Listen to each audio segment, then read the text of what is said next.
The way adversity quotient is different from IQ, EQ, CQ, and SQ, which is not social quotient. It comes out of emotional quotient only. So the way it is different is that intelligence quotient and emotional quotient is and creativity quotient is somehow inborn. Okay, this is a quotient. These are quotients basically which are pretty much there when the child is born. Not taking away the fact that adversity is not determined at the time of birth. Yes, it is.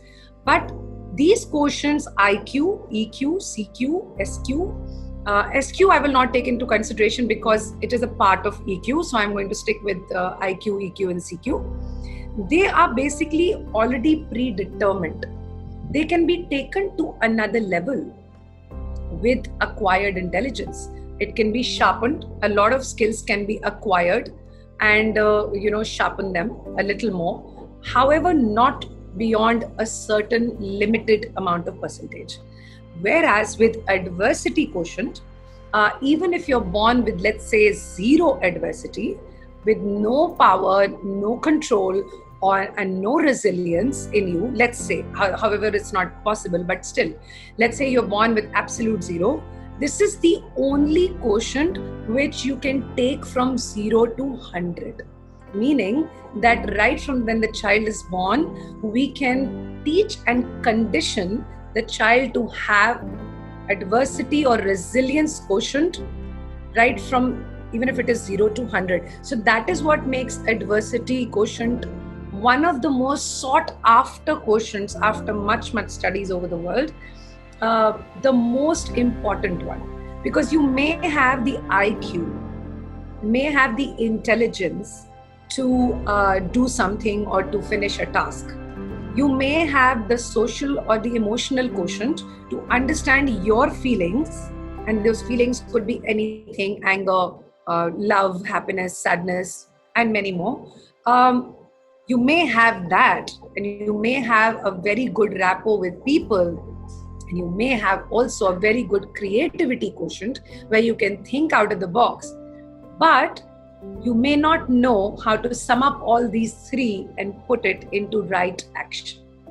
So adversity quotient is all about action, taking action. So, and that is where most people freeze or most people quit. So the important words, operative words here would be freeze, quit, give up, those kind of, or resiliate, or go forward, or withstand, survive the problem. So main thing is about having that adversity or resilience quotient high, which can be increased. So that is why most of the companies want CEOs, want CFOs, want managers who are good survivors and good doers. Okay, look at our defense forces, for example. If the adversity was not high, they would not be able to withstand the extreme temperatures and the extreme situations that they are in. Doctors, for example.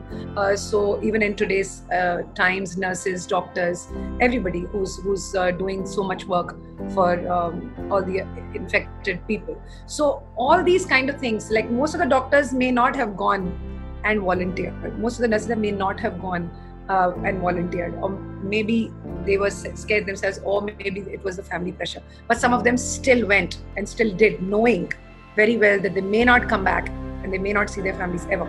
So those kind of things, adversity quotient is the only quotient which makes you do all that. So I hope the question is answered.